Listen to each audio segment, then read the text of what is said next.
Representative Fenton, thanks for joining us today. Well, thank you for having me. So I was reading a little bit about your background before this. You taught elementary school in Houston, Texas? I did. What was that experience like, and what are the differences between how our two states approach education? You know, I loved teaching elementary school, and it depends on what grade you teach. I did teach here in Minnesota as well. And it depends. So I taught second grade, was one of my favorite grades to teach. And why? Because when they come in as first graders at the beginning of the year, they still are very much first graders. But when they leave second grade at the end of the year, they're really third graders. So you see so much growth and blossoming along the way. And I think, you know, I don't see a lot of differences here in the state of Minnesota. I mean, everybody has quality teachers. You know, our students are the most important people in the classroom to us, to me as a teacher. It's all about the students, and I think teachers across America look at teaching in the same way. And being from Texas, how did you end up here in Minnesota?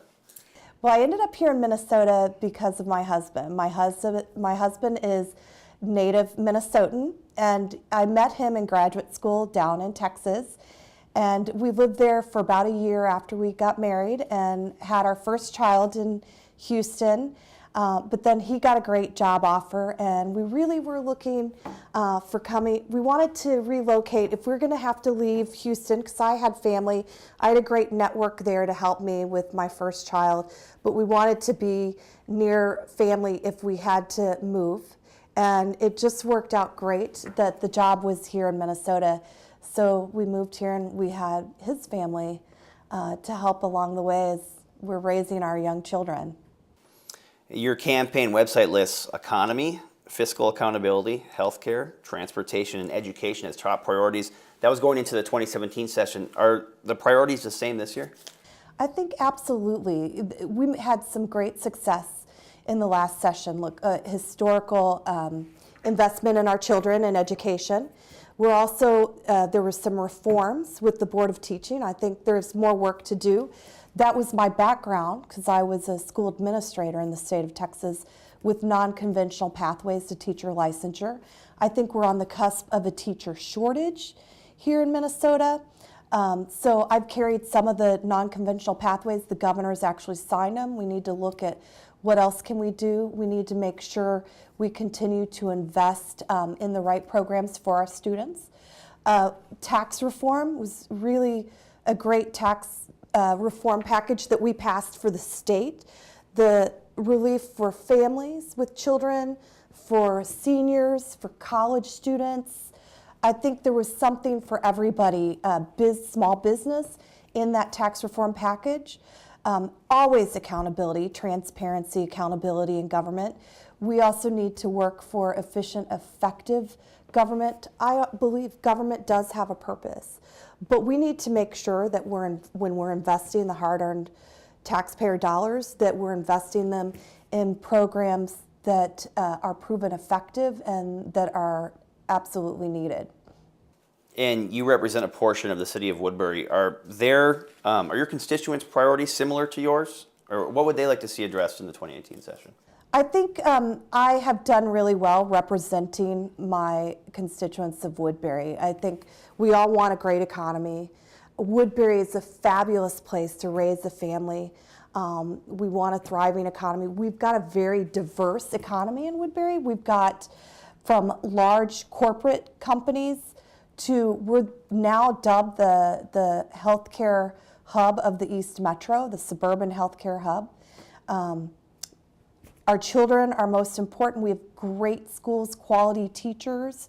And I think Woodbury constituents, myself included as a mother of three, we want to see our community grow and thrive in a healthy way. And I think I've done a great job of representing the community. And I believe in extending a hand across the aisle to work with everybody for what is right and best for our citizens. And I think that the citizens of Woodbury agree with that. They want to see us get our work done. They want to see us working together, not for just some, but for everybody. I remember now what I was going to ask you about from that first interview that you did with us. I believe it was back in 2015. You said you decided to run for the House after a conversation with your son in which he said to you that, Mom, this is as good as it's going to get for us, meaning younger people will never have it as good in the future. Is that still something that motivates you now in the legislature?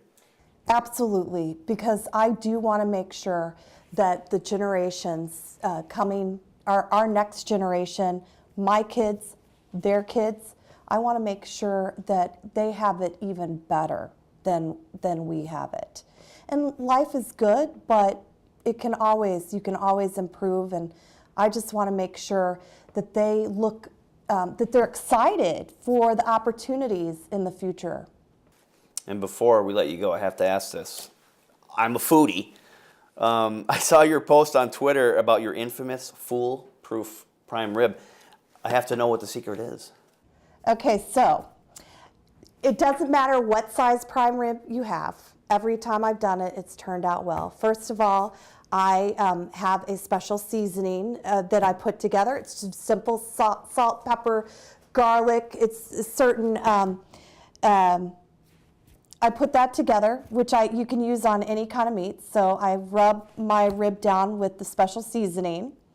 And then you set the oven at a really high temperature, and you put it in and you cook it for about 45 minutes to an hour.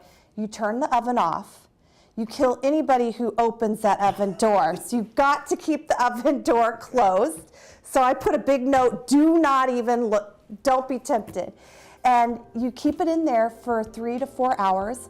Shortly before you're ready to serve it, you turn the oven back on to that same temperature. You cook for about 30 to 40 minutes.